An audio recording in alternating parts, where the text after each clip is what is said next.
Bueno amigos, muy buenas noches. Ya estamos aquí grabando nuestra clase. No nos veíamos. Bueno, nos vimos hace 8 días, el 4. Perfecto. Hoy es 2017, 10, 11. Y lo último que tengo en mis registros, un ejercicio sobre valor residual y el ejemplo 20 de la sección 17. Vamos entonces a retomar sección 17. Por aquí dice Juan David Nif. Vamos directamente.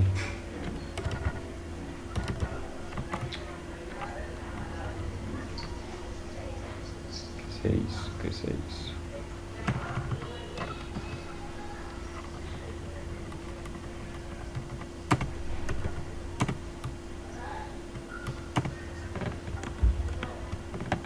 Bueno, ¿y qué me cuentan? ¿Cómo les ha ido? ¿Qué ha pasado todos estos días?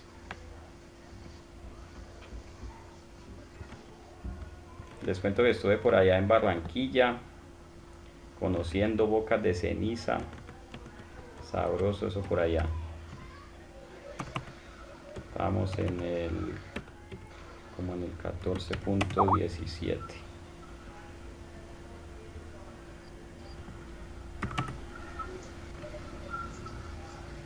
Perdón, 17. 17.16.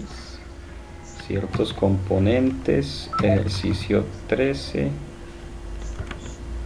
Este es el ejercicio 20. Ella se casa el domingo. ¿Quién se casa el domingo? Que no han invitado.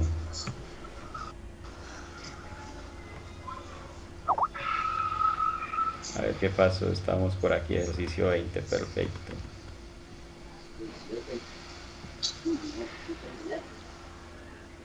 La colega Amparo Contreras tiene el micrófono prendido. Ya me di cuenta que alguien se casa el domingo.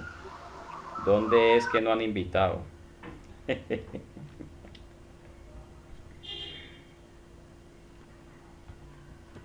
Bueno.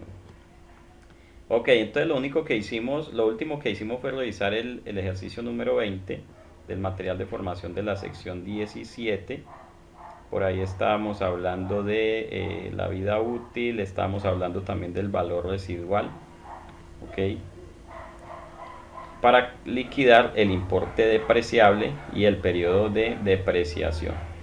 Bueno, entonces, ¿qué tenemos en el 17-20? La depreciación comenzará cuando esté listo para el uso. Bueno, entonces yo quiero saber si este tema del importe depreciable ya está claro. Recuerden que el importe depreciable, decíamos, se calcula. Permítanme. Sí, Leila, ya iniciamos. Leila no está conectada. Aquí apareció. Eso sí. Permítanme, les anuncio aquí nuevamente.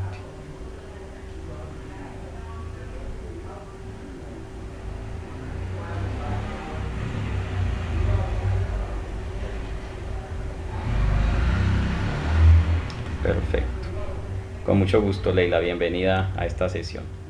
Ok, entonces yo quiero conocer impresiones de parte de ustedes sobre este tema del importe depreciable de la vida útil.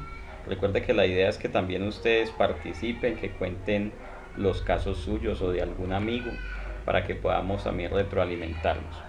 Básicamente, el tema de la vida útil, el tema del valor residual, y hablábamos de cómo la vida útil y el valor residual, ¿sí?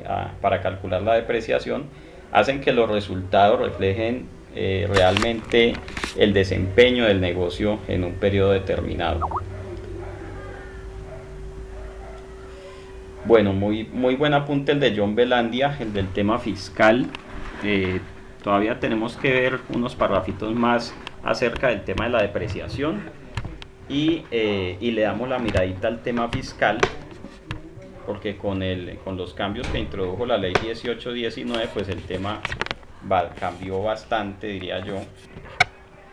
Entonces vamos a tener una situación y es que vamos a tener una situación, y es que por los próximos años, mientras tengamos activos con valor en libros, activos que fueron adquiridos antes de la reforma tributaria, pues esos van a seguir teniendo el mismo tratamiento que tenían antes de la reforma.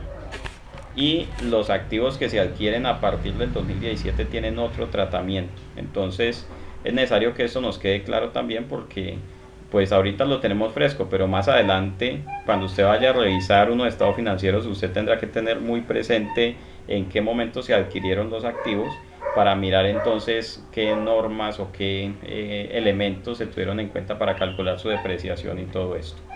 Entonces vamos a mirar unos parrafitos más sobre depreciación, y terminando el tema de depreciación, entonces empezamos o le damos la miradita al estatuto tributario, a los artículos 128 y siguientes, que son los que hablan del tema de la depreciación. Bueno, vamos entonces a continuar. Vamos a ir al párrafo 17.20, y el párrafo 17.20 nos dice lo siguiente. Permítanme, les comparto pantalla para que la puedan ustedes también tener allí. Digámosle aquí compartir.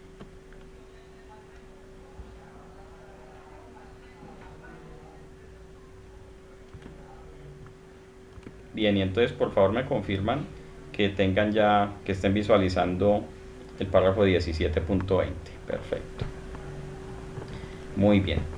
Entonces, una pregunta que nos tendremos que hacer, que la responde el párrafo 17.20, es: ¿a partir de qué momento será que se puede depreciar una propiedad, planta y equipo?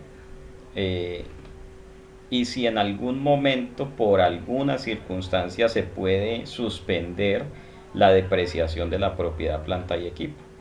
Entonces, la norma, fíjese que la norma establece que la depreciación comienza cuando el activo esté disponible para el uso. Entonces, con esa primera frase de que el activo esté disponible para el uso, entonces voy a plantear un ejercicio, y vamos a analizar si en qué momento, en qué punto ese activo se debería empezar a depreciar. Entonces vamos a decir por aquí lo siguiente.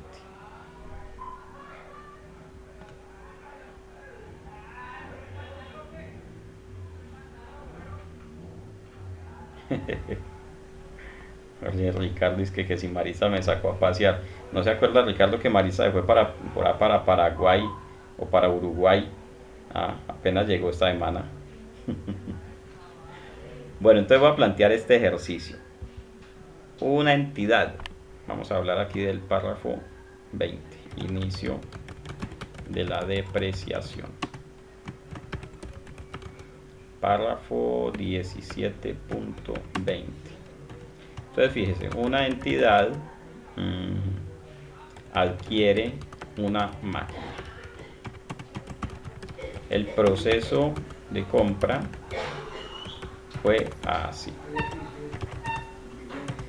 Entonces voy a decir que el 10 de enero solicita cotizaciones a los proveedores en Alemania, India y Singapur.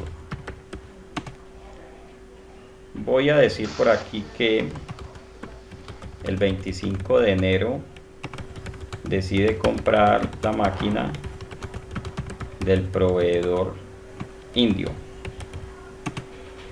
Voy a decir que el 5 de enero, perdón, el 5 de febrero, el proveedor envía una factura pro forma para efectos de recibir un anticipo de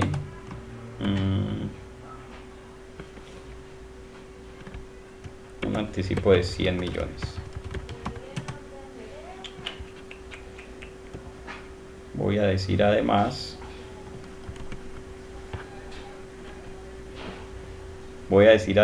que el costo total de la máquina es de 300 millones. Digamos que el proveedor fabrica la máquina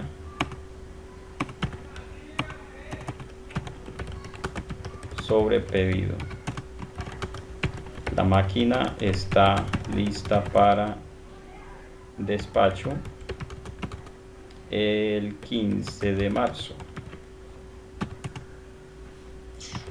En esa fecha, la entidad paga el total restante de la máquina. El proveedor procede a enviar la máquina.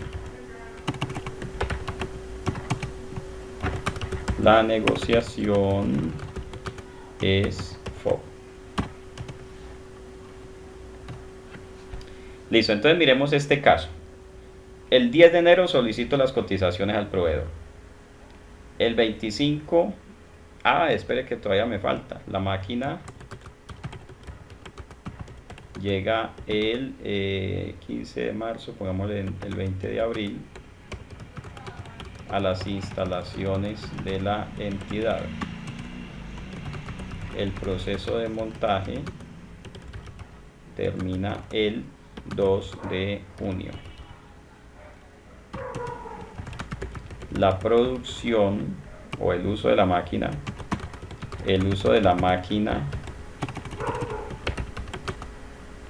para fabricar productos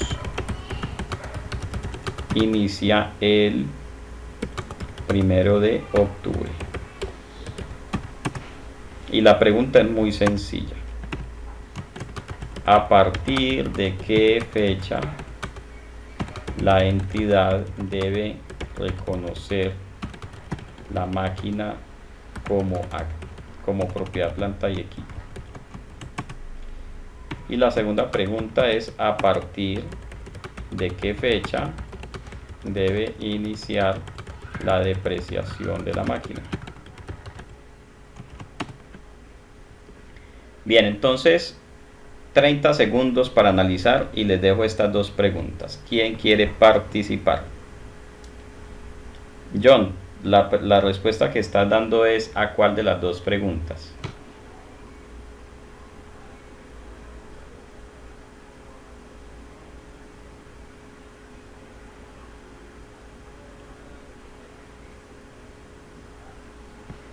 A la número 1, ¿a partir de qué fecha se debe reconocer la máquina como propiedad, planta y equipo? Me está diciendo el 2 de junio, cuando se termina el montaje y ese mismo día iniciar a depreciarla. Bueno, pero ¿y entonces qué se hace antes del 2 de junio? Sería la otra pregunta que me surge, ¿cierto? ¿Qué pasa antes de que se reconozca el elemento como propiedad, planta y equipo? Entonces me dice, tendría anticipos. Leila me dice de junio a octubre sin depreciación. Interesante, Leila, ¿cierto? Interesante, porque Leila está planteando que se empiece a depreciar en octubre cuando inicia la producción.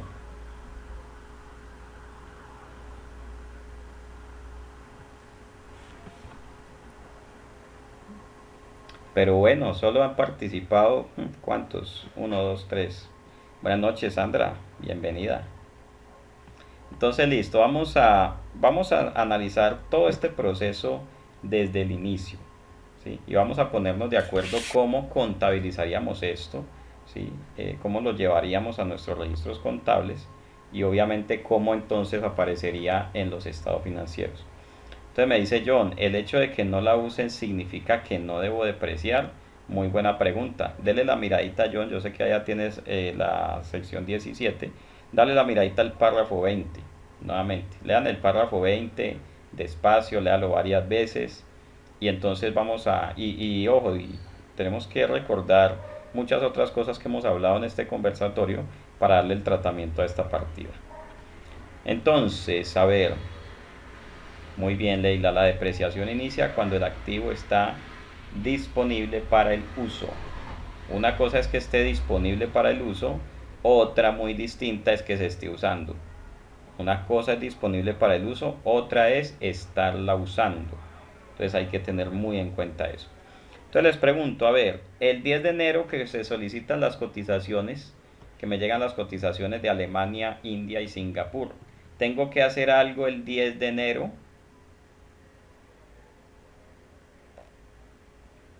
Nada, ¿cierto? Ni cuenta se da el contador que andan cotizando máquinas por allá en otros países. Una vez, no, el contador no es el que solicita las cotizaciones, o a menos que sea un director contable y de compras. Uy, eso suena como extraño. Director de contabilidad y compras, no cuadra, no hay segregación de funciones, no debería ser. Entonces, alguien solicita una cotización. Una vez me llamó o me escribió una colega y me dijo, ay, profe Maya, ¿será que usted me puede ayudar con algo? Y yo le dije, sí, pues cuénteme a ver si está dentro de mis posibilidades. Es que acabamos de hacer un pedido a China y la factura me llegó en mandarín. ¿Será que usted me puede ayudar? ¿Alguien de los presentes sabe mandarín? ¿Ninguno? Bueno, alguno de ustedes que entre a la página del IASB y se descargue cualquiera de las normas en mandarín. De todas maneras, pues en español hay veces uno no la entiende, pues leámosla en mandarín entonces. Entonces vea, el 10 de enero no tengo que hacer nada. Llegó la cotización en alemán, en hindustaní, bueno, y en Singapur qué idioma hablarán, no sé qué idioma hablen por allá. Pero llegaron las cotizaciones, supongo que llegan en inglés. Si la mayoría del comercio internacional pues se hace en inglés. El 25 de enero, entonces se toma una decisión de comprar la máquina al proveedor de la India. ¿Tengo que hacer algo el 25 de enero en términos de contabilidad de estados financieros?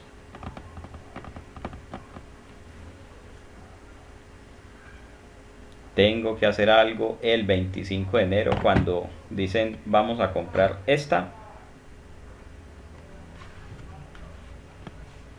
Ole, ¿qué hicieron? Se fueron a descargar la norma en mandarín, ¿ok? A eso. No hay que hacer nada en ese momento, claro. Si usted dice no, nada pasó. El 5 de febrero entonces llega una factura pro forma, bien, y se le pide a un banco que haga un giro directo al proveedor indio por 100 millones de pesos, por el equivalente en dólares de 100 millones de pesos. Ah, entonces yo creo que el 5 de febrero sí tendré que hacer algo, ¿cierto? Contabilización del primer pago por 100 millones. Entonces, a ver, ustedes me van a dictar, yo solamente soy el secretario. Voy a decir aquí cuenta, débito, crédito. Supongamos que la plata la teníamos en efectivo. Entonces, lo que voy a hacer es disminuir una cuenta bancaria. Entonces voy a decir que de alguna parte saqué 100 millones de pesos.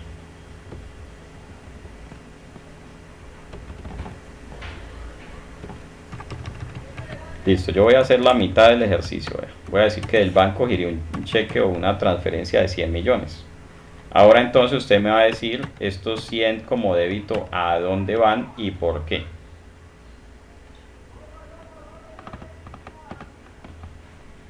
Entonces Rosario me dice anticipo de proveedores. ¿Quién da más? ¿Quién da más?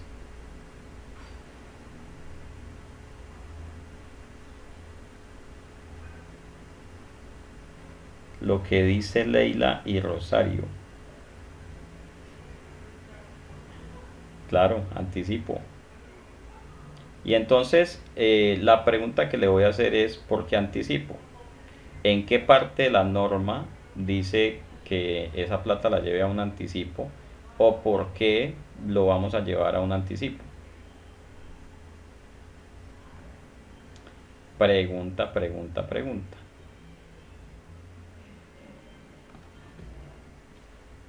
Entonces me dice John, porque es un derecho. Bueno, vamos bien. No todos los derechos son anticipos. pero los anticipos, pues sí, sí, son un, digamos que cuando yo entrego un anticipo, sí tengo derecho a algo. Y cuando una entidad tiene derecho a algo y eso se puede cuantificar y eso tiene una fecha en la cual se va a recibir ese derecho que tengo, pues entonces sí hay lugar a reconocer un activo. Bueno, la verdad es que la norma en ninguna parte tiene requerimientos acerca de la contabilización de los anticipos. Hay algunos temas bien interesantes acerca de los anticipos, pero eso todavía está en discusión. Digamos que eso está ya todavía en el cónclave de las NIF. Todavía no hay humo blanco acerca de ninguna orientación sobre el tema de los anticipos. Porque, por ejemplo, una de las discusiones que todavía se da y que no se ha llegado a una conclusión final es la pregunta acerca de si los anticipos son un activo monetario o no lo son. Los anticipos deberían ajustarse o medirse al valor razonable o deberían medirse al costo. Esa es una pregunta que está rondando en los emisores de normas desde hace muchos años y todavía no se ponen de acuerdo. ¿Sí? Voy a plantearles este caso, fíjese. Suponga que usted llama a un proveedor y le dice yo quiero comprar este producto. Y el proveedor le dice listo, ese producto cuesta 100 millones de pesos. Pero ese producto no está fabricado todavía, sino que usted me da los 100 millones hoy, yo lo fabrico, la producción se va a entregar dentro de 6 meses. Entonces usted me entrega los 100 y dentro de 6 meses le entrego el producto. Entonces, y suponga que obviamente el proveedor le va a cobrar en dólares. Digamos que le cobra 100.000 dólares. Y el dólar está como a 3.000 pesos, entonces son 300 millones de pesos. Entonces usted hoy le gira 300 millones al proveedor. Hoy cuando lo giramos, yo también estoy de acuerdo con la postura, es un anticipo. Usted dice activo, anticipo a proveedores por 300 millones de pesos. Pero resulta que va pasando el tiempo y ese producto que usted va a recibir empieza a subir de precio. Entonces el proveedor dice, ya se acabó la preventa, ahora ya estamos con la producción en firme, el producto está disponible, pero el que lo quiera comprar hoy tiene un valor de 150.000 dólares. Fíjese que usted pagó 100.000 dólares hace unos meses y hoy ese mismo producto tiene un valor de 150.000 dólares, 450 millones de pesos. Esa es una primera situación que se puede generar. Entonces le pregunto, usted, como bien lo dijo John hace algunos minutos, usted tiene un derecho.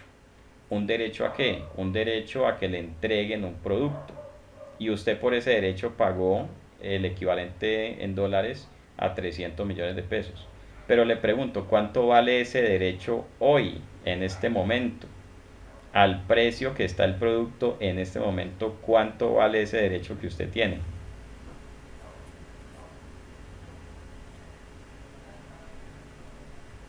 A ver, John, que fue el que dijo que eso era un derecho, ¿cierto? Usted pagó 300 millones por ese derecho, 100.000 dólares. Pero si hoy alguien quiere ese producto que le van a entregar a usted, tiene un valor de 150.000 dólares, 450 millones de pesos. Entonces fíjese que los emisores de normas, particularmente el IASB, que es el que nos interesa, hace rato estaba discutiendo acerca de si realmente ese anticipo es un derecho. Porque si ese anticipo es un derecho, se clasificaría como un activo intangible y entonces podría ser medido al valor razonable. Y el valor razonable, dice la norma, es el precio que yo obtendría si vendiera el activo hoy. Entonces, si yo ya no quiero ese activo, sino que le digo a otro, venga, ¿usted quiere comprar ese activo? Yo tengo ya el pedido hecho, ya me lo están fabricando, pero entonces si usted quiere quedar con él, deme a mí 150.000 dólares y puede que haya un interesado en comprarlo. Entonces, fíjese cómo si decimos que es un derecho, por lo menos en las NIF plenas, donde se acepta la medición de intangibles al valor razonable, podría alguien enfrascarse en esa situación.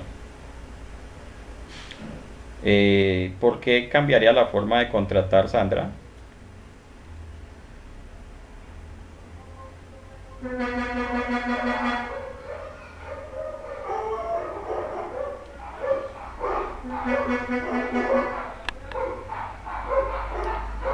qué? ¿Por qué? Porque... Ah, no, Hola, buenas, ¿cómo aló. estás? Sí, te escuchamos.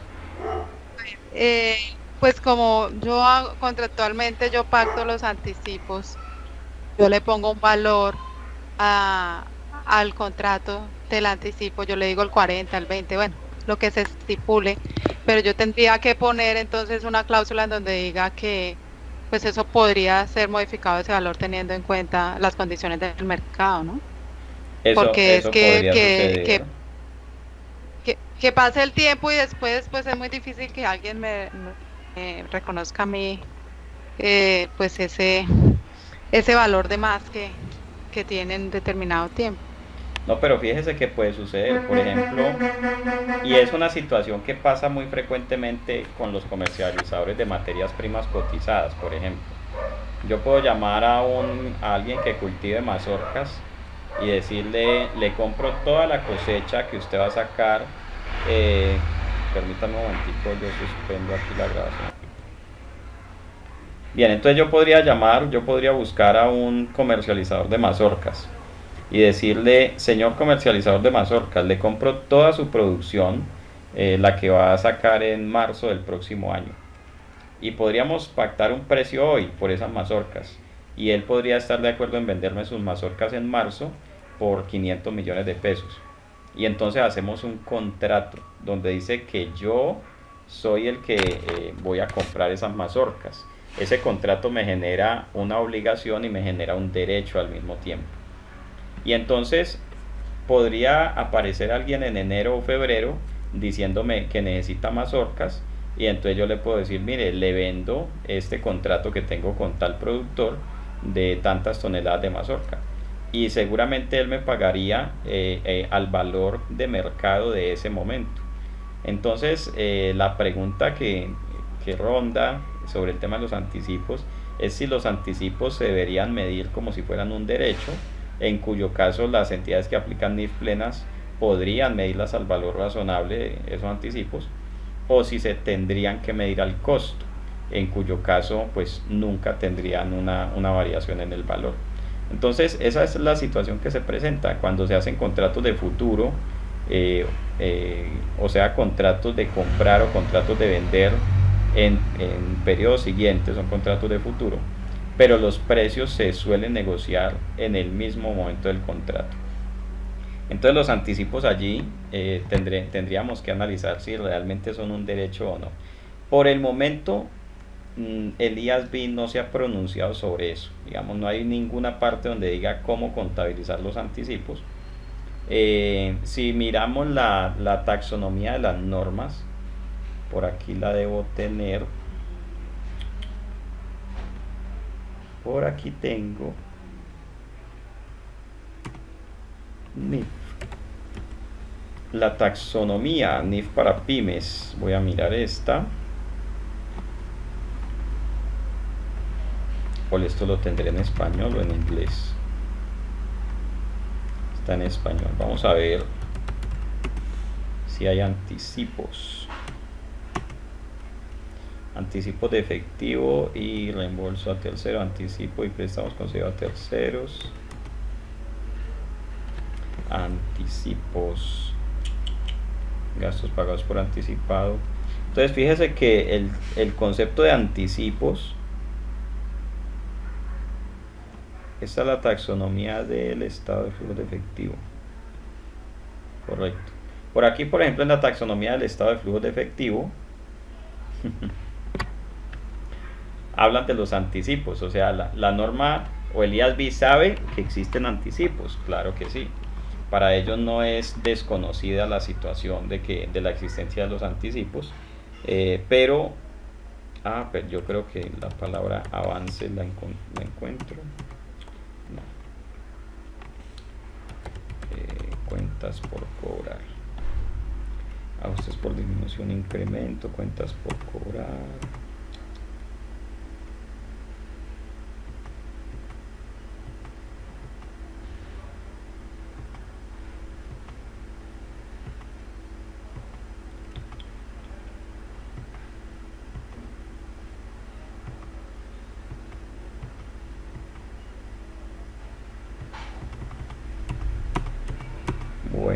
yo estoy seguro que en alguna parte de la taxonomía se presenta el tema de los anticipos y se presentan como activos, incluso los presentan como otras cuentas por cobrar.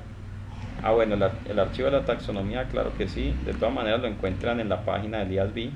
Voy a ponerlo por aquí en el chat para los que lo quieran descargar. Los que estén viendo el video y quieran obtener estos archivos, entonces simplemente entran a este chat, que están también en este chat, y desde el chat de Skype los pueden descargar. Bien, entonces, ¿los anticipos existen? Claro que sí. Existen esos anticipos, no, digamos que no, el IASB no ignora de su existencia, pero no hay una norma particular que diga cómo reconocerlos y medirlos. Entonces, la práctica general es que los anticipos se reconozcan en el activo y se midan al costo, es decir, el valor que yo pagué y ya. Esos anticipos se han clasificado hasta el momento como partidas no monetarias. O sea que ni siquiera se ajustan los anticipos por diferencia en cambio.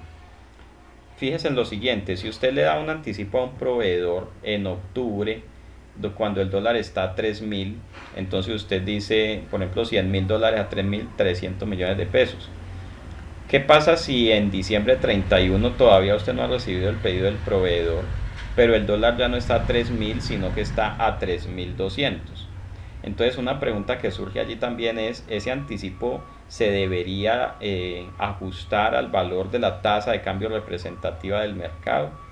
¿Usted qué haría? ¿Ustedes ajustarían ese valor en pesos colombianos, lo ajustarían a la fecha de cierre?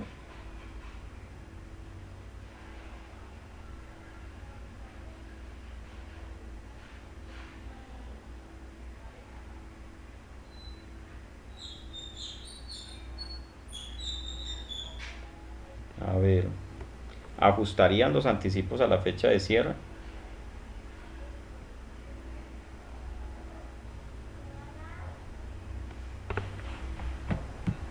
A ver qué me dicen. Entonces Sandra diría que sí. Si yo di $100.000 en octubre cuando el dólar estaba a 3.000 y ahorita el dólar está a 3.200 en diciembre, entonces ajustaría esa partida, dice Sandra. A ver, ¿quién piensa que no y por qué?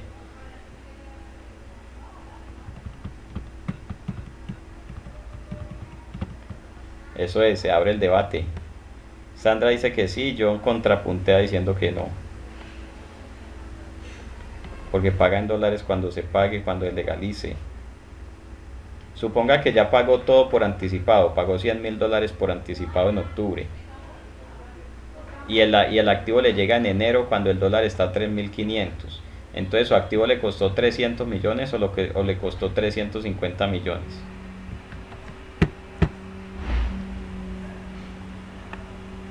No, es que Leila, el proveedor ni cuenta se da porque al proveedor simplemente dice fulano de tal me dio $100.000.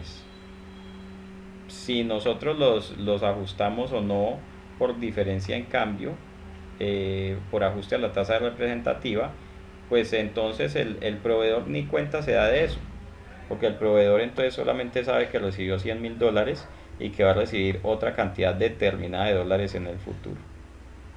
Sí, pagó por anticipado, de hecho Sandra, pagó por anticipado $100.000, los tiene que ajustar a la fecha de cierre, ¿sí o no? Entonces, ojo, esa pregunta no se la voy a resolver todavía, pero los voy a invitar a que revisen la sección número 30. Permítame, yo confirmo que sí sea la sección 30. Sección número 30, conversión de la moneda extranjera.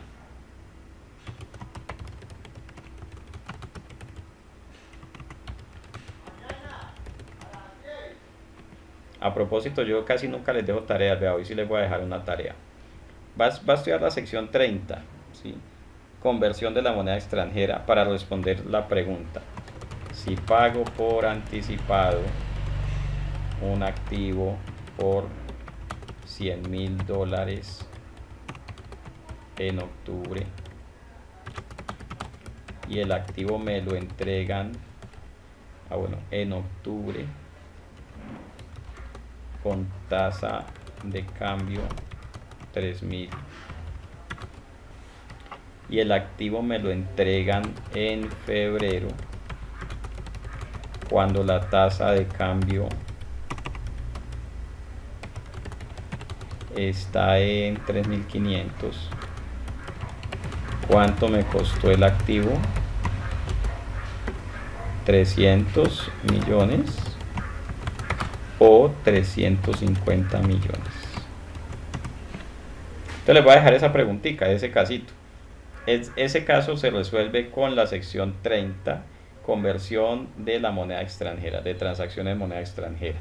Entonces denle la miradita y para mañana me traen un ensayo. No mentiras, para mañana me cuentan qué conclusiones tuvieron sobre el tema. ¿Sí? A ver si de acuerdo con la sección 30 ese activo se debería reconocer por 300 o por 350, considerando que cuando pagué la tasa estaba a 3.000, cuando recibí el activo la tasa estaba a 3.500. Bueno, voy a volver a la sección 17 de propiedades, planta y equipo. Ahí veo que ya se fueron para la sección 30. No, vuelvan acá. Ahora que terminemos le dan la miradita y mañana sí le podemos abrir la discusión al tema.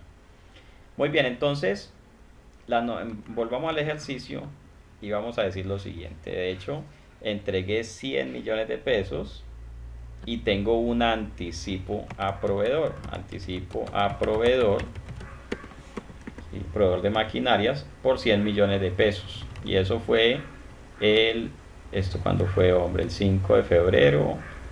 Perfecto, el 5 de febrero. El primer pago por 100 millones el 5 de febrero.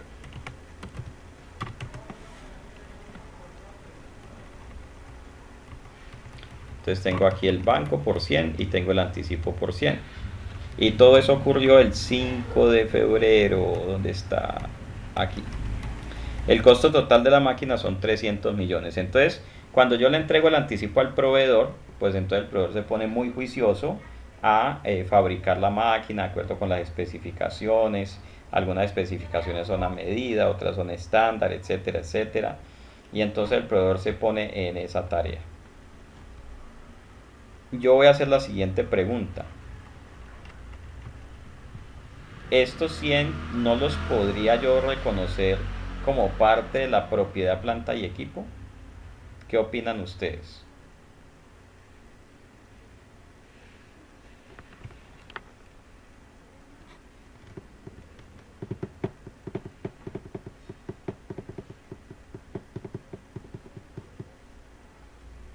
Si quiere, prendan el micrófono para que no se demore mucho escribiendo.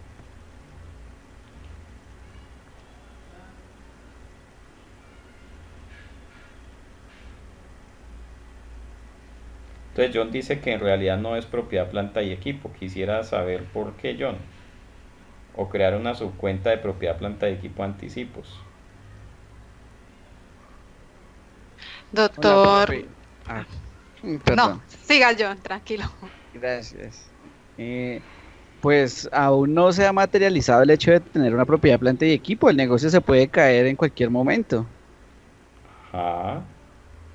Bien, entonces John dice, todavía no es propiedad, planta y equipo. ¿Sí? El negocio se podría deshacer. Escuchemos a Sandra. ¿Qué nos dice Sandra? Pues inclusive yo esa inquietud ya se me ha presentado en cuanto al manejo de los anticipos cuando voy a hacer los estados financieros. ¿Por qué? Porque pues yo doy un anticipo y pues lo que dice John, aún yo no he recibido nada, yo doy un anticipo como parte de, para que inicien una obra, que a mí me pasa mucho con los contratos de obra. Resulta que pues yo lo estoy reconociendo como un activo, pues es un activo no financiero, ¿sí? Sí. Porque es que él tiene un efecto, él tiene un efecto financiero, porque si yo lo reconozco dentro de propiedad, planta, equipo, pues él no quedaría dentro de los activos corrientes, sino que no me entraría a entrar a sumar para el indicador de liquidez, digamos que fue el caso que me pasó a mí. Entonces yo tengo ahí como un inconveniente en el punto de vista de mi indicador de liquidez, en el caso mío, que yo manejo muchísimos anticipos y digamos que para mí yo no los manejo como en la propiedad planta de equipo, porque finalmente si no me prestan ese servicio me tienen que devolver el dinero y volvería a ser una cuenta por cobrar. Bueno, de Entonces, cada como- 100 anticipos, ¿cuántos te llegan a devolver por incumplimiento? pues no hay, generalmente no hay incumplimiento Perfecto. en las... Entonces, fíjate que esa situación que tienes con los indicadores de liquidez y o sea que estás clasificando los anticipos como un activo corriente, Ujú, sí. pero ahí hay un problema. Por, Hay un problema porque los activos corrientes son aquellos que se van a realizar en el ciclo ordinario de los negocios, ¿sí? Y cuando uno dice que se van a realizar es porque se van a obtener de esos activos los beneficios económicos en términos de liquidez. Por decir algo, si tengo inventario es un activo corriente porque el inventario lo vendo y gano y recibo plata. Si tengo cartera es un activo corriente porque la cartera me la pagan y recibo plata. Pero resulta que los anticipos no se van a convertir en, en líquido, no se van a convertir en liquidez en el corto plazo o en el ciclo ordinario de los negocios. Se van a convertir en un servicio que me presten o en un producto que me entreguen. Entonces los anticipos, salvo los anticipos para compra de inventario, ¿sí? Los anticipos distintos a aquellos que sean para compra de inventario deben clasificarse como no corrientes. Y esto no lo dice en ninguna parte de la norma, pero esto surge de la interpretación del concepto de activo corriente y no corriente. Si yo doy un anticipo para que me entreguen una máquina dentro de 2 meses, yo no puedo decir que eso es un activo corriente, porque eso no se va a volver plata en 2 meses. En 2 meses se vuelve máquina y la máquina se va a quedar ahí años y años y años. Entonces, desde hoy el anticipo tiene la misma clasificación que va a tener el activo que voy a obtener con él, que sería un activo no corriente. Si doy un anticipo para comprar inventarios y esos inventarios me los van a entregar dentro de 1 o 2 meses, eso los puedo llevar como corrientes porque se convierten luego en un activo que va a ser un activo corriente. Pero si es un anticipo para temas de construcción de activos u otro tipo de contratos, eso no debería clasificarse como corriente porque eso lleva a pensar al usuario que la entidad va a convertir eso en plata. Recuerda que el indicador de liquidez lo que permite ver es cuánto dinero va a generar la entidad en el corto plazo para atender sus obligaciones de corto plazo. Pero si yo tengo esos anticipos, realmente el anticipo no se vuelve plata, sino que se vuelve activo. Y entonces si se vuelve activo corriente, pues el anticipo se puede clasificar como corriente. En el entendido de que si es para inventarios, pues luego recibo esos inventarios y los vendo y ahí aparece la plata. Pero si es para otro tipo de asuntos, no debería clasificarse como corriente. Incluso si es un pero, anticipo para una consultoría, por ejemplo, de todas maneras no se va a volver plata, se vuelve servicio. Entonces allí deben... pero sí. Cuéntame. Pero si es una obra, digamos, no es una obra larga, sino es una obra de 2 o 3 meses para prestar servicios, también no podría decir que en la prestación de servicio Pero no, genera efectivo. el tema es que el anticipo como tal, el activo objeto de estudio en este caso, no se va a volver plata. De hecho, la plata ya salió de la entidad, ¿sí? Por eso tengo una cuenta de anticipos. Entonces yo pago y me van a prestar un servicio dentro de 2 o 3 meses, pero aún así ese anticipo no se puede considerar activo corriente porque no se va a volver plata en el corto plazo. No, los activos corrientes y el análisis de activos corrientes lo que busca es eh, prever cuánto dinero va a recibir la entidad en el siguiente periodo o en el giro ordinario del negocio en el corto plazo. entonces allí hay, digamos, tenemos un inconveniente porque el anticipo no genera plata después.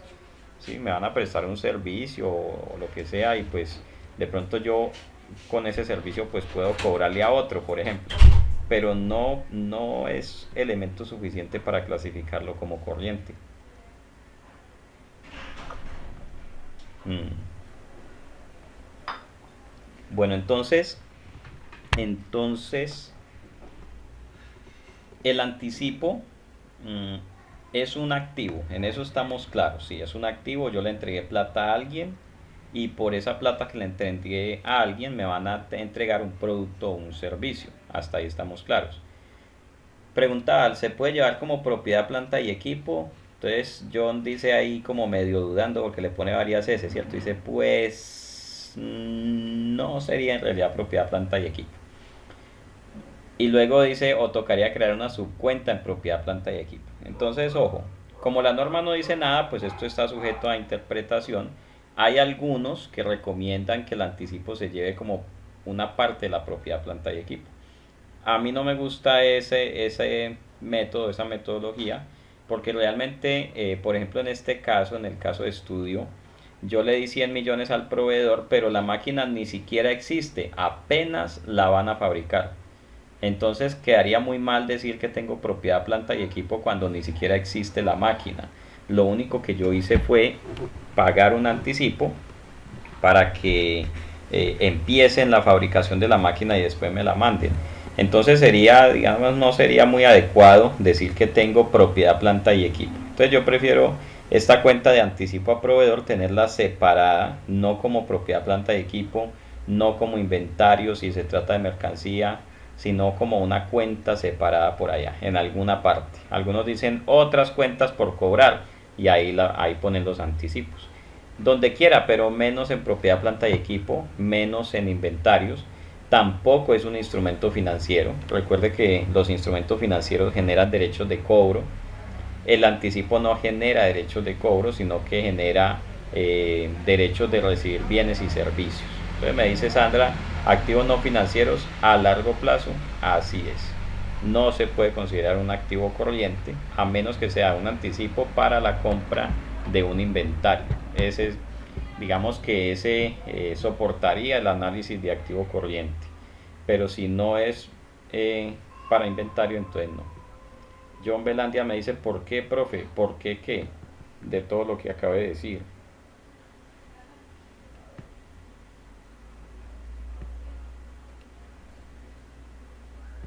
Hola, profe. Sí. ¿Por qué si es un anticipo para inventario si es corriente?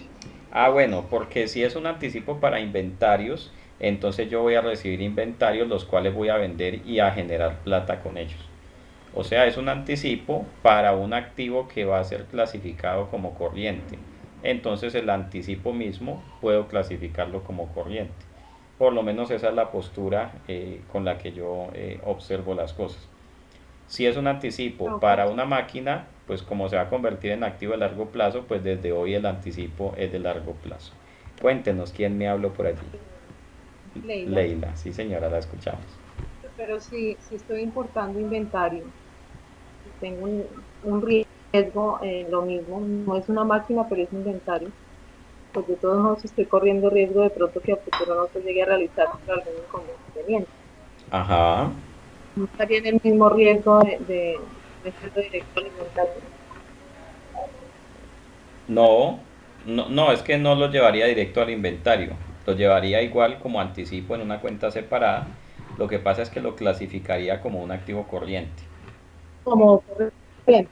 Sí, Ok, correcto. ya. Ok, gracias. Otros activos no financieros, anticipos, y lo puede separar. Anticipos para inventarios, entonces los va a clasificar como corrientes en el estado de situación financiera. Y anticipos para propiedades, planta y equipo, intangibles, propiedades de inversión, etcétera, los va a clasificar como activos de largo plazo, porque no se van a convertir en plata ahorita en un corto periodo de tiempo.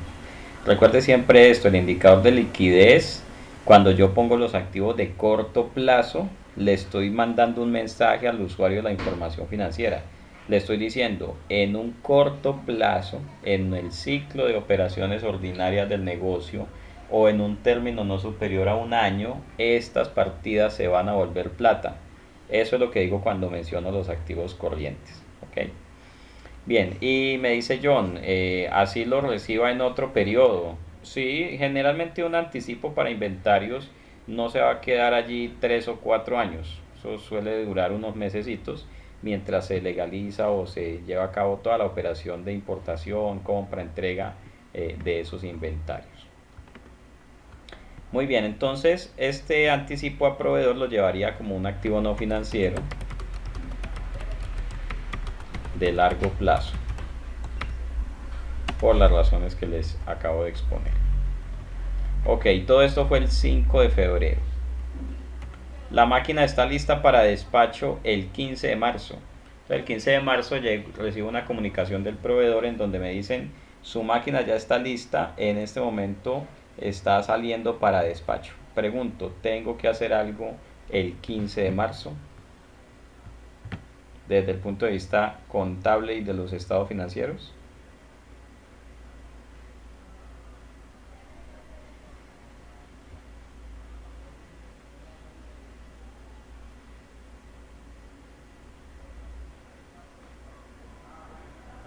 Muy bien, entonces tengo 3 opiniones que me dicen que no. Los demás, hay unos que parecen un búho. No hablan, pero ponen cuidado, ¿cierto? Muy bien, si no dicen nada, supongo que están de acuerdo. Entonces, a ver, si me dicen la máquina ya está lista para despacho, yo no tengo que hacer absolutamente nada. ¿Y por qué no tengo que hacer nada ese día? ¿Cuál es la razón por la cual no tengo que hacer nada ese día?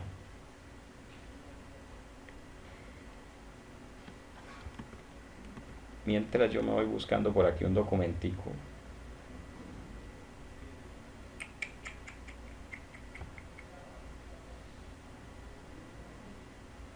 Por ahí me dicen que porque no han llegado, no ha llegado la máquina. O sea que todavía está pensando que la máquina se reconoce cuando llegue.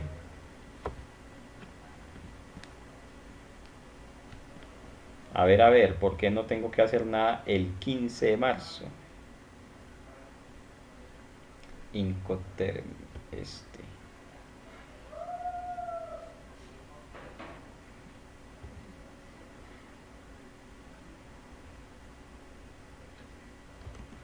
Bueno, mientras carga, miremos aquí. Entonces, a ver, me dice Lida porque aún no ha llegado. Lida todavía está pensando que va a reconocer la máquina cuando llegue, cuando entre por la puerta. John Belandia me dice porque no hay movimiento financiero, o sea, no hay pago ni nada de eso. Sandra me dice porque yo hago algo cuando la reciba. No, señora. Todavía están pensando que la propiedad planta de equipo la reconocen cuando reciben. Entonces John me dice, bueno, a menos que exista una negociación en términos Incoterm. Interesante, John. Resulta que todas las compras y ventas que se hacen en todo el mundo, sean nacionales o importadas, tienen unas condiciones de negociación. Lo que pasa es que cuando yo compro nacional, pues muchas veces ni me doy cuenta de que estoy usando un término de negociación Incoterm, pero el término existe. ¿Ok? Incluso cuando voy a la panadería a comprarme un pan de bono por 400 pesos, entonces le digo al panadero, haga el favor y me da un pan de bono, y él coge el pan de bono con la servilleta, ¿sí? Y me lo entrega en la mano. En ese momento se cumple el término de negociación. Obviamente pues yo no voy a sacar un listado de Incoterm para comprar un pan de bono, pero en ese caso el negocio, la transacción se realiza cuando se hace la entrega a satisfacción del cliente. O sea, cuando él me pasa mi pan de bono, yo ya digo que compré y él ya dice que vendió. Mire que ahí utilizamos un término de negociación. Siempre hay que estar pendiente cuál es el término de negociación con el proveedor. Me dice Alejandra, profe, pero en el siguiente punto dice que en esa fecha hace el pago del saldo. Claro que sí. Cuando lo que negociamos es lo siguiente: cuando la máquina esté lista para que me la puedan mandar, entonces tengo que pagar. Si no, no me la mandan. Permítame conecto el portátil. que alguien me lo desconectó.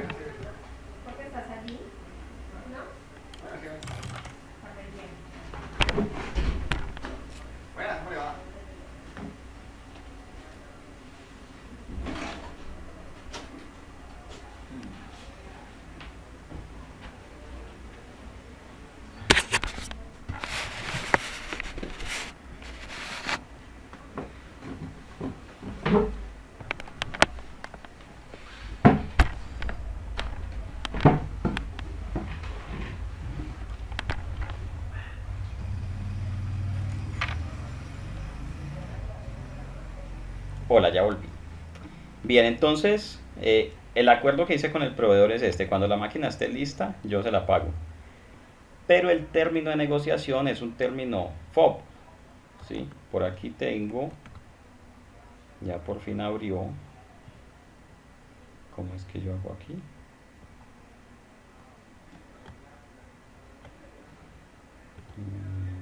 Así.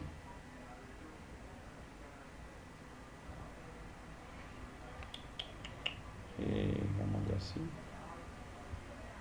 Aquí.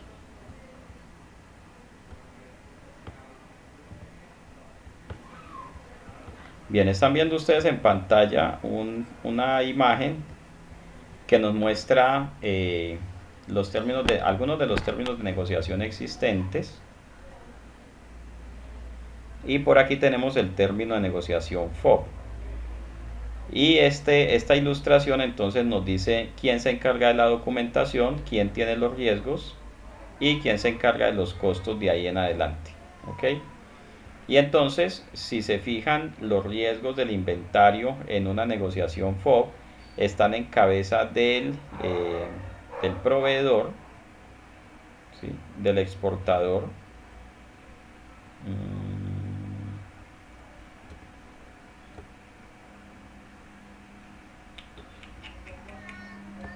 Ahora sí. Mire que aquí arriba a la izquierda tenemos el lado del exportador y arriba a la derecha tenemos el lado del importador. Entonces, en un término de negociación FOB, el riesgo, que es esta bandita roja, está en cabeza del exportador hasta que la carga está aquí colgando de la grúa.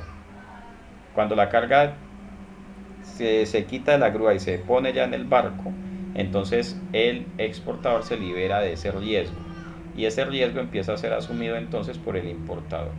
Y recuerden que hacíamos una discusión al inicio de estos conversatorios. Un activo es un recurso controlado y el control significa estar expuesto a riesgos y tener derecho a los beneficios. Entonces vamos a decir que según el término de negociación, cuando el inventario, el producto adquirido esté allí en el barco, entonces en ese momento ya pasan los riesgos al importador, ¿sí? Y entonces en ese momento se reconocerá como tal el activo.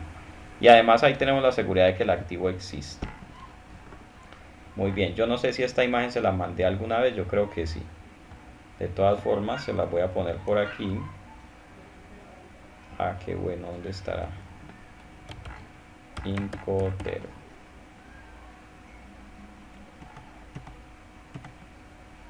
Ah, pero no entré en el material. Aquí, Inco.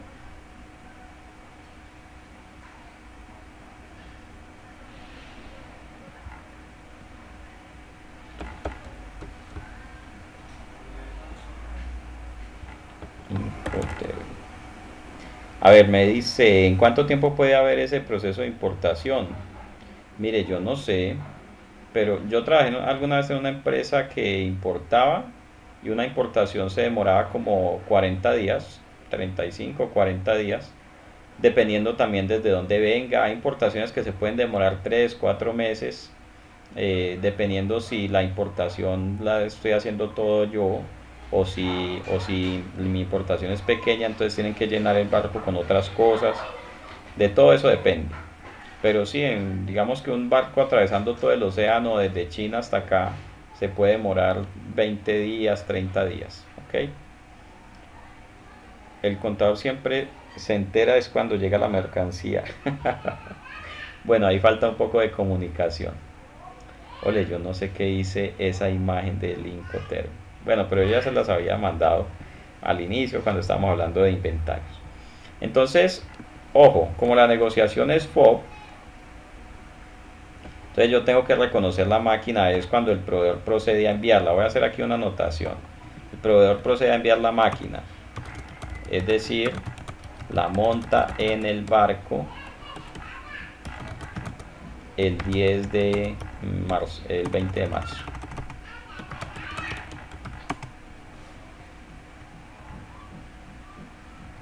Bueno, entonces el 15 de marzo, cuando la máquina está lista para despacho, yo no voy a hacer nada. Pero si pago el total de la máquina, entonces sí tengo que hacer algo. Voy a decir aquí, contabilización del saldo pendiente de la máquina por 200 millones.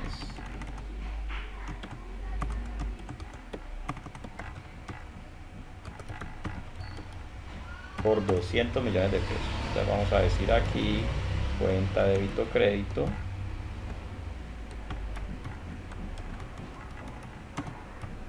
Y voy a girar otros 200 millones. Y en ese momento todavía tengo anticipos al proveedor. ¿Sí? Ok. Luego el 20 de marzo el proveedor entonces emite un documento, o el proveedor no, la naviera emite un documento que se llama el BL. ¿Qué significa BL? El Bill of Loading. Loading o landing. Bueno, no sé. El BL, que es el documento en el cual dice, ya le monté la mercancía al barco, ya el barco o la tripulación del barco está a cargo de su mercancía. ¿Qué significa BL? En importaciones, por aquí dice 6.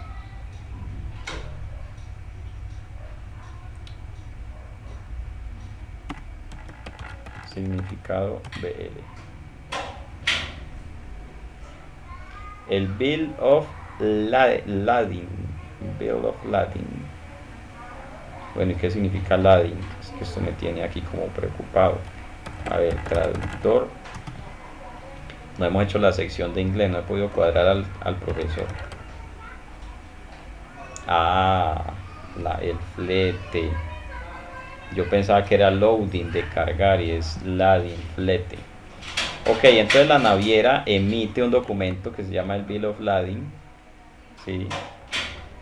Me queda la duda si se dice lading o lading. Lading suena como muy señorita.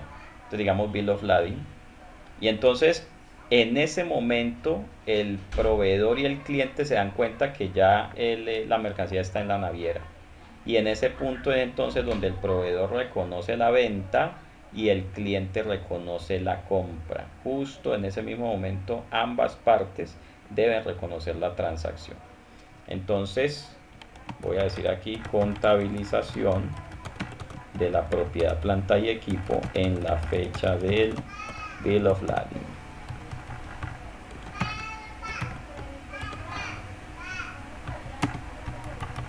Bill of Lading. Vamos a quedar con esa duda. Lading. Ah, sí, el lading dice. Lading. Lading. Lading. Lading. Ok, Bill of Lading.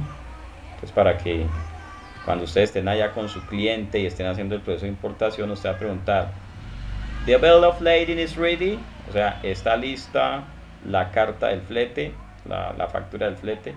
Entonces le dirán si sí o no. ¿Sí? Entonces, vamos repasando. Bill of Lading. Ok, entonces dice aquí, cuando ya está listo el Bill of Lading, entonces voy a reconocer ahora sí la propiedad, planta y equipo. Ok, pero ojo, como esa propiedad, planta y equipo todavía no la tengo aquí para usar, entonces utilice una cuenta que se llama propiedad, planta y equipo en tránsito. O sea, una propiedad, planta y equipo que todavía no la tengo, ahí viene, mejor dicho. Y vamos a decir que este anticipo y este anticipo de acá constituyen el costo de la propiedad, planta y equipo. ¿Quién recuerda la definición de costo? ¿Cuál es el costo de la propiedad, planta y equipo?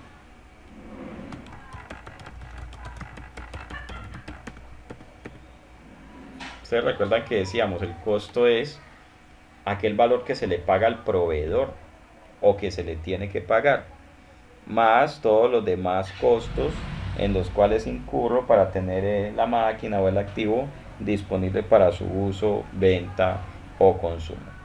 Entonces, esos anticipos que yo le había dado al proveedor por 300 millones se convierten ahora en el costo de mi propiedad, planta y equipo.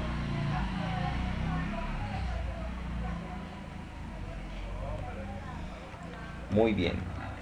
Pero recuerde, esta es una propiedad, planta y equipo en tránsito. Todavía no la tengo aquí lista, disponible para usar. Por acá dice que la máquina llega el 20 de abril a las instalaciones de la entidad. Entonces la pregunta es, ¿tengo que hacer algo el 20 de abril? ¿Usted qué haría?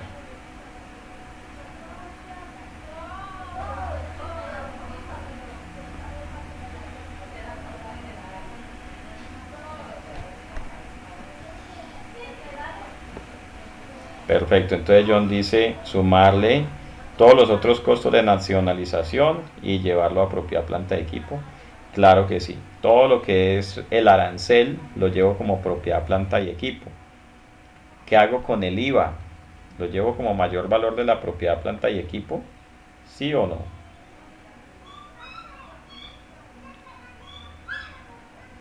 El IVA pagado. A ver, mis amigos tributaristas.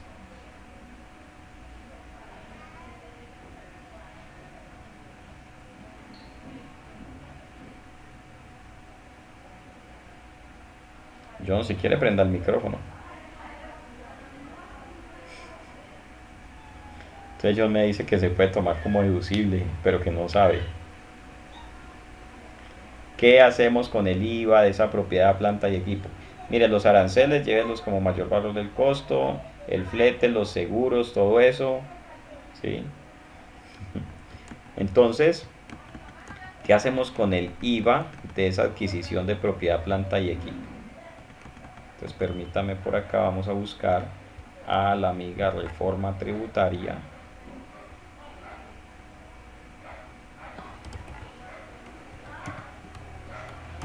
Documento Word, Reforma Tributaria. Este es otro documento que usted lo tiene que tener, mejor dicho, allí a pedir de boca.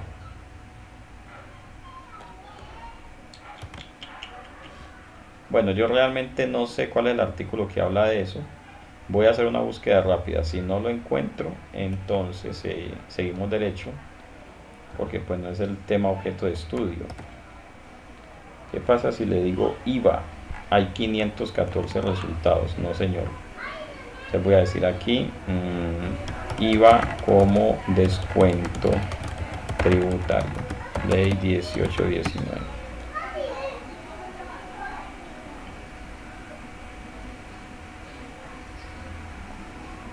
Y agrego el nuevo artículo 115-2. Vamos a ver. 115.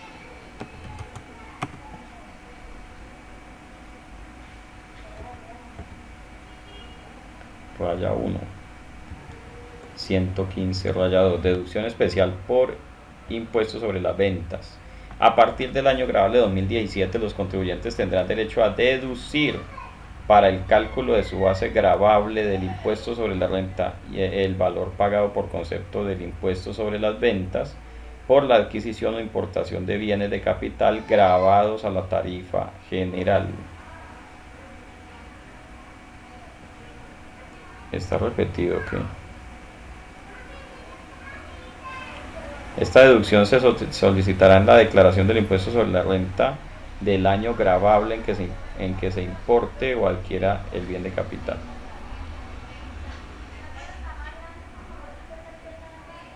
Perfecto. Entonces, ojo que la reforma tributaria le acaba de decir, a ver qué me escribió por acá John, algo así, es profe, no está por ahí el profe tributarista. Activos productores de renta. No, el profe Casanova anda muy ocupado, solo nos puede acompañar como 2 sesiones y ya ha salido porque mucha ocupación. Entonces, ojo, el artículo 115 rayado le está diciendo que trate el IVA como una deducción. Y si el IVA se trata, venga, veo, y dice podrá o dice que lo haga y ya. tendrán derecho a deducir. ¿Qué pasa si no lo quiero deducir? Entonces yo la pregunta que haría es si esta norma, si ese artículo es de obligatorio cumplimiento. Esa pregunta hay que hacérsela al tributarista para ver si esto es obligatorio o no.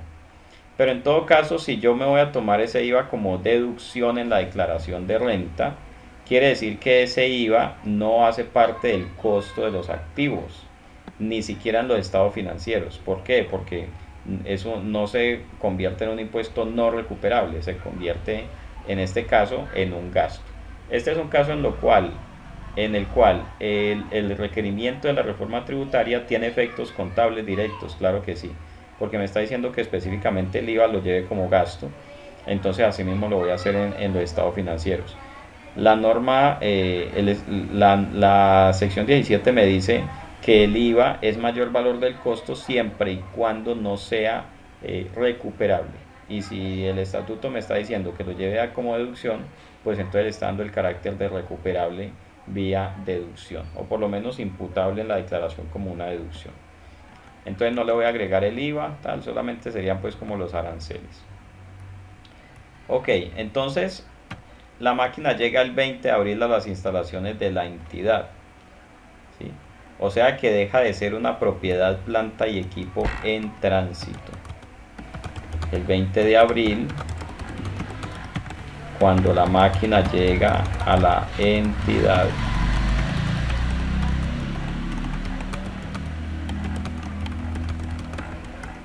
Deja de ser propiedad, planta y equipo en tránsito. Entonces simplemente voy a hacer lo siguiente. Esta propiedad, planta y equipo en tránsito la voy a quitar por 300 y voy a reconocer una propiedad, planta y equipo, pero resulta que me toca instalarla. O sea que esa propiedad, planta y equipo ahora ya no está en tránsito, sino que está en ¿qué? En instalación o en montaje.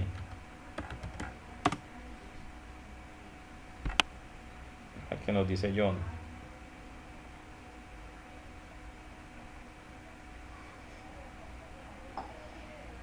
Pasa de ser pasa de ser propiedad, planta y equipo en tránsito a ser propiedad, planta y equipo en montaje. ¿Ok? Entonces voy a decir aquí 300 millones. Y estoy en el 20 de abril. El proceso de montaje termina el 2 de junio. Ah, perfecto. Entonces si el proceso de montaje terminó el 2 de junio, voy a decir aquí el 2 de junio, cuando termina el proceso de montaje, pues muy sencillo, la máquina dejó de ser propiedad, planta y equipo en montaje y pasó a ser propiedad, planta y equipo simplemente.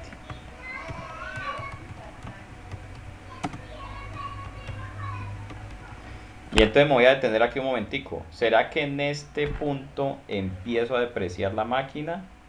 ¿O será que me espero hasta octubre cuando la máquina se empiece a utilizar?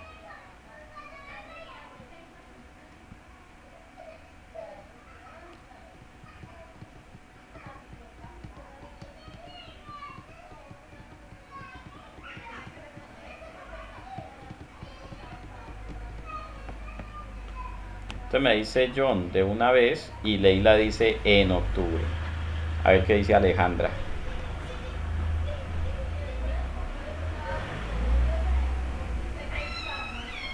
¿Qué dice Rosario? Rosario dice el 2 de junio. Bien, entonces vamos a la norma. Démosle la leída al párrafo 17.20 nuevamente. Y el párrafo 17.20 me dice: la depreciación del activo comenzará cuando esté disponible para su uso. No cuando se empiece a usar, sino cuando esté disponible para su uso. Y luego me explica, esto es cuando se encuentre en la ubicación y en las condiciones necesarias para operar de la forma prevista por la gerencia. Bien, entonces tiene razón Rosario, tiene razón Alejandra, tiene razón John Belandia, y Leila se ganó menos 5 puntos. Bien, entonces, en este mismo momento, la máquina ya se encuentra lista para ser utilizada, por lo cual se debe iniciar la depreciación. Y entonces pongámosle allí unos datos. Vamos a decir vida útil. Digamos que esa máquina tiene una vida útil de 20 años. Valor residual, digamos que tiene 0 de valor residual. Sí, no tiene provisión de desmantelamiento. Entonces la depreciación anual será tomar estos 300 y dividirlos entre estos 20. Sí, depreciación anual de 15. Y ojo, tengo depreciación de junio, julio, agosto y septiembre.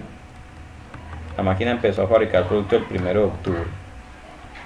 Entonces, ojo, ¿será yo dónde llevo la depreciación de junio, julio, agosto y septiembre? Entonces Rosario me dice, llévela al gasto. Pregunto, ¿no la puedo llevar al costo de la producción? ¿Y por qué?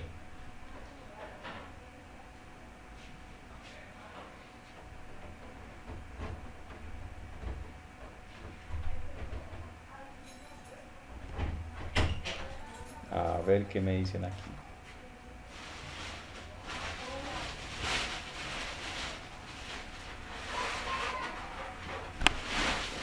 Así es. Mire, la lógica entra a jugar aquí, ¿cierto? No es costo de producción por una sencilla razón. No estoy produciendo nada. Si la entidad tuviera otras 50 máquinas y fabricara otros productos, ¿será que le puedo cargar la depreciación de esta máquina a los productos que se fabrican con las demás máquinas?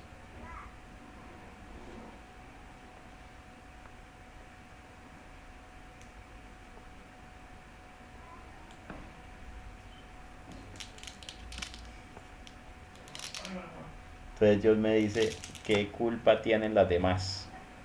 Y así es. Las demás no tienen nada que ver con que haya una máquina nueva parada sin hacer nada.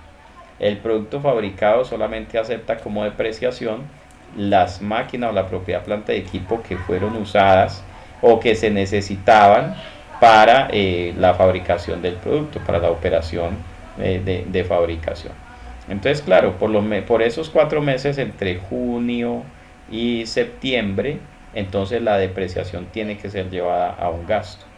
Y otra pregunta surge allí, ¿un gasto de administración, un gasto de ventas o a qué tipo de gasto lo llevo?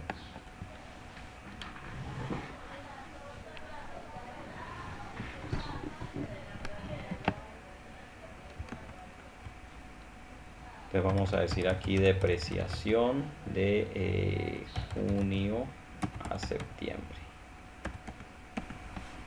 que sería esto por 4.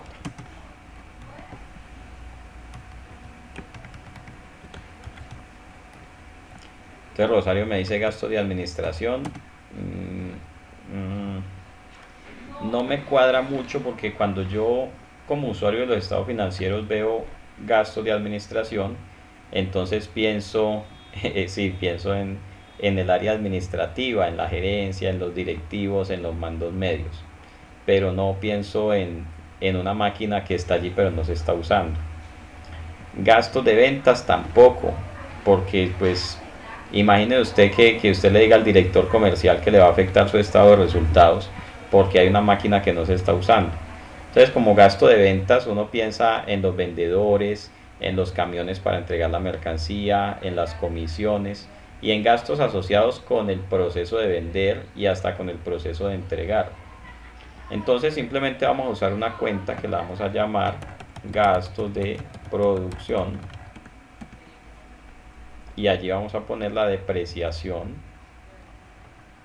de 60.000 y vamos a decir aquí depreciación acumulada.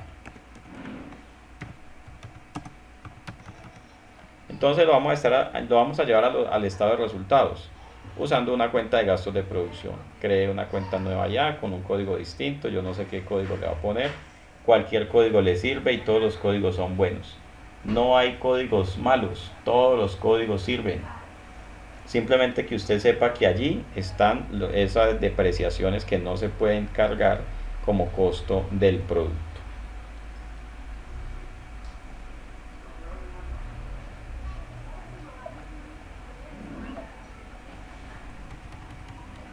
Muy bien. ¿Qué más ocurre acá? A ver. Bueno, ya en...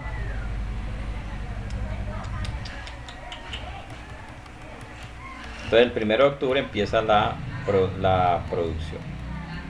Entonces, ojo, a partir del 1 de octubre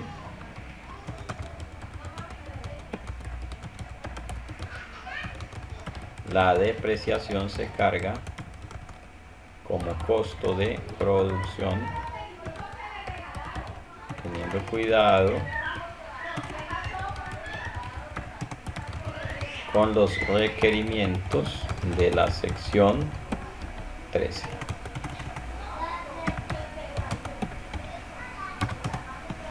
Ok. Bueno, hasta aquí quiero saber si hay dudas, inquietudes, objeciones, salvedades, aclaraciones, peticiones, quejas, reclamos, sugerencias, felicitaciones. Cuéntenos su caso. ¿Alguien quiere participar? ¿Alguien quiere plantear un caso? Gracias Lidia por las felicitaciones. A ver, cuéntenme en un caso. Ustedes casi no me cuentan. Cuéntenme, que yo no le digo a nadie. Y si les digo, no les digo quién fue. Ay, no, nadie me quiere contar un caso. Bueno, voy a volver aquí al material de formación y vamos a mirar el caso número 21 a ver qué nos propone. Bueno, mentiras, en el párrafo 20 dice más cosas. Ojo. Entonces me dice aquí, después del punto seguido, la depreciación de un activo cesa, se detiene, termina cuando se da de baja en cuentas. O sea, cuando ya el activo sale de los estados financieros, allí se acaba la depreciación. Y me aclara lo siguiente: la depreciación no cesará cuando el activo esté sin utilizar o se haya retirado del uso activo, a menos que se encuentre depreciado por completo. Sin embargo, si se utilizan métodos de depreciación en función del uso, el cargo por depreciación podría ser nulo cuando no tenga lugar ninguna actividad de producción. John pregunta que si esa depreciación sería un costo indirecto del inventario. Bueno, ahí habría que mirar la teoría de costos, ¿no? La norma no dice si esto es directo o es indirecto. Pero pensemos en lo siguiente: si yo puedo asociar la depreciación directamente con la fabricación de un producto, entonces lo puedo cargar como un costo. Mentiras, es que de todas maneras en costeo tradicional yo digo mano de obra, materias primas, costos indirectos de fabricación, y en los indirectos está también mano de obra, materiales y costos generales de fabricación, dentro de lo cual está la depreciación, que puede ser fija o puede ser variable. Por lo menos en costeo tradicional, mi estimado John y amigos, la depreciación es un costo general de fabricación y está sujeto a distribución y a todo esto. Pero en algún caso yo podría decir que hay unas depreciaciones que pueden ser variables, cuando la depreciación depende de las unidades fabricadas. Pero de todas maneras quedan allá en esa categoría de los costos indirectos de fabricación. Bueno, pero entonces miren lo interesante. La depreciación no se detiene. Yo no puedo dejar de depreciar un activo por el hecho de que no lo esté utilizando. ¿Ustedes han conocido a alguien que haga eso? Que diga, ay no, yo el activo solo lo deprecio cuando lo uso. Obviamente si la depreciación es en función del uso, pues allí sí. Pero generalmente todo el mundo deprecia los activos no en función del uso, sino con unas vidas útiles, y el cargo por depreciación suele ser similar a lo largo de la vida útil. Entonces la depreciación no cesa. Ay, es que las ventas están muy bajitas, entonces hay una máquina que no estoy usando. No la puede dejar de depreciar. Ajá, y es que mire, resulta que esta máquina está varada, hace 3 meses que no la usamos, no la puede dejar de depreciar. Entonces la norma dice, la depreciación solamente se detiene cuando el activo se da de baja en cuentas, cuando el activo se saca de los estados financieros. Cuéntenos, John.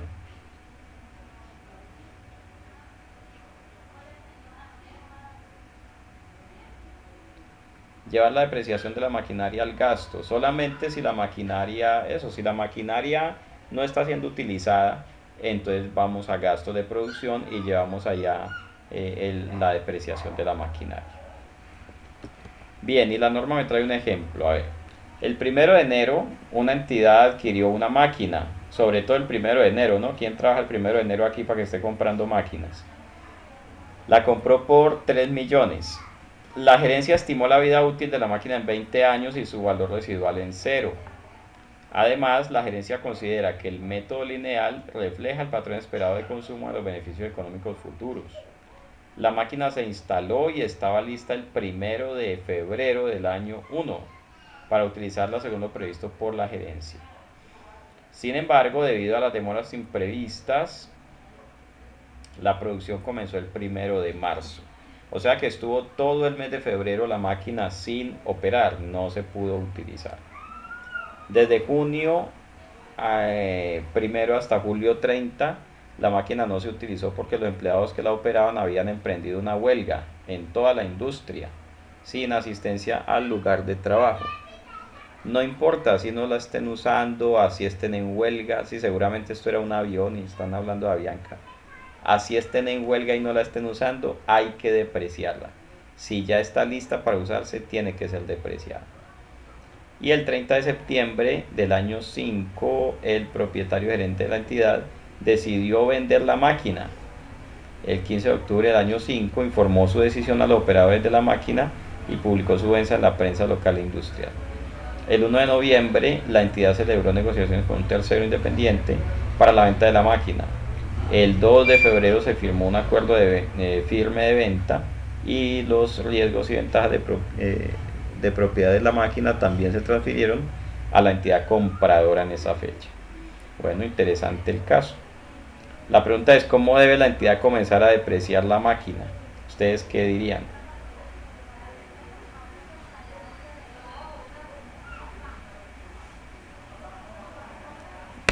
Entonces respondamos esta. ¿Cuándo se debe iniciar la depreciación de esa máquina?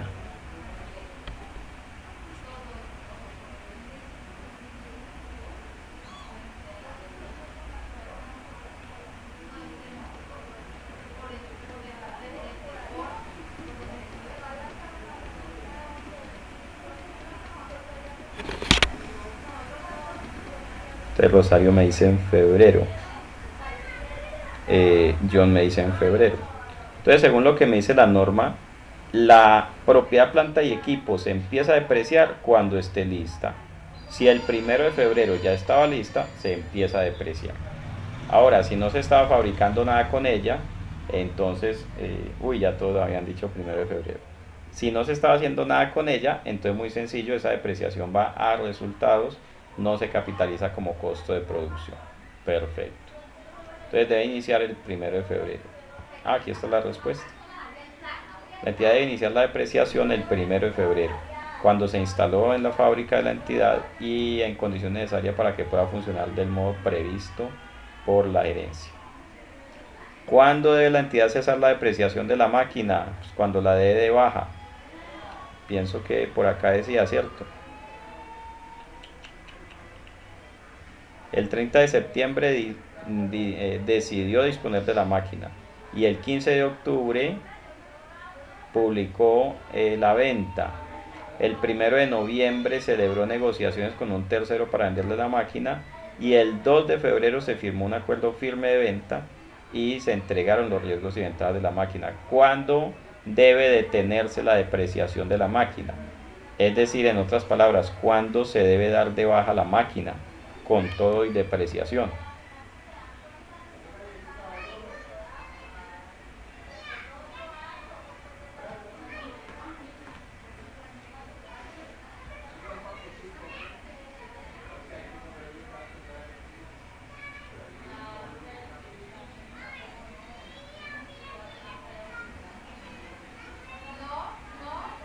A ver, John Belandia me dice a la venta. ¿La venta cuándo? ¿El 1 de noviembre o el 2 de febrero?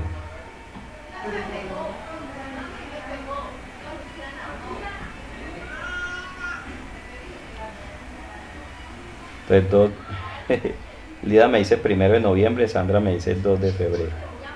Entonces ahí tenemos que analizar cuándo se va a dar de baja la máquina. ¿Cuándo la máquina debería darse de baja? Bien. Eso es, muy bien, Lida. El 2 de febrero. Sí, ahí el ejercicio me está diciendo. El 2 de febrero se entregó al comprador los riesgos y ventajas. No sé si es que él se la llevó, no sé si es que le dijo que la guardara ahí unos días, pero el hecho es que el 2 de febrero ya el acuerdo estaba en firme, no había nada que hacer y entonces ya los riesgos y ventajas pasan al comprador. Entonces, en esa fecha, 2 de febrero,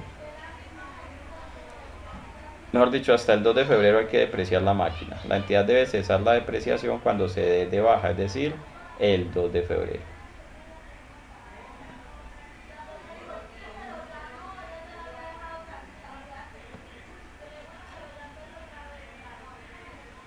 La entidad debe temporalmente suspender la depreciación de la máquina entre el 1 de junio y el 30 de julio cuando están en huelga. Ya habíamos dicho que no. El hecho de que los trabajadores estén en huelga no permite o no hace que la máquina se deje de depreciar. La máquina tiene que seguirse depreciando aunque no se esté utilizando. ¿Listo? Bueno, amigo, entonces capitulemos lo de hoy. Ojo. La depreciación inicia cuando el activo esté listo para usarse. No cuando se empiece a usar, sino cuando esté listo para usarse en las condiciones previstas por la gerencia. Y esa depreciación no se detiene nunca. Solamente se detiene el día que se da de baja la máquina. El día que la entidad diga, ya no la voy a usar más, la vendí, la boté, ya no sirve, ya este producto no se vende. En ese momento es que cesa la depreciación, ¿ok? No hay ninguna concesión, no se permite a ninguna entidad dejar de depreciar las propiedades planta y equipo. De ahí surgirán muchas otras preguntas y las voy a anotar aquí porque es necesario que discutamos sobre ello. Voy a decir aquí preguntas para la próxima.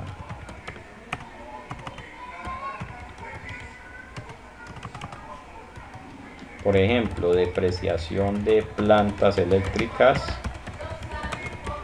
que se usan cuando falla el fluido eléctrico.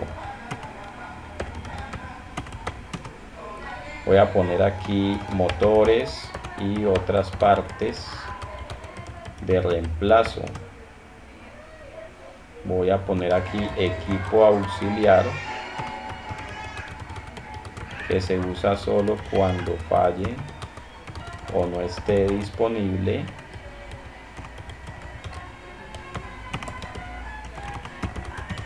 El principal. Voy a poner aquí equipos que se usan solo en casos puntuales.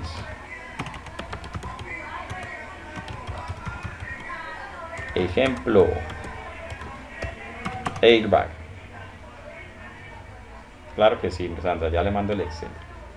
Y estos casitos se los dejo de una vez para que vayan meditando en ello. Si de pronto usted se despierta ahora a las 2 o 3 de la mañana y no puede dormir, entonces piense, bueno, ¿cómo deprecio, por ejemplo, algunos activos que se usan solo en casos puntuales? Y le pongo este ejemplo. Una entidad tiene unos equipos para apagar incendios. Obviamente solo se usan cuando hay incendios. Entonces, ¿cómo deprecio eso? Una entidad tiene unas bombas para sacar agua que se usarán en caso de inundación. Pero si nunca me inundo, entonces no las deprecio. Interesante. Una entidad tiene una planta eléctrica que la usa cuando se va la energía. Si no se va la energía, entonces no la deprecio. Entonces les voy a pedir que vayan pensando en casos como esos. Si alguno de ustedes tiene un caso o conoce algún caso, también es muy interesante que lo traigan para discutirlo. Amigos, entonces nos vemos, si Dios lo permite, mañana en punto de las 6 de la tarde. Yo voy a copiarles aquí mismo el documento. Sabe, conversatorios, contenido. Perfecto, aquí está actualizado. Listo, entonces los dejo, aquí les dejo el Excel. ¿Qué me dice Sandra? Ay, voy a revisar esa pregunta, Sandra, que no recuerdo, pero la voy a revisar a ver si la podemos tratar mañana mismo. Entonces nos vemos. Recuerden que hoy estamos terminando el ciclo de septiembre. Está un poquito atrasado, pues por temas de viajes y por temas de salud también. Mañana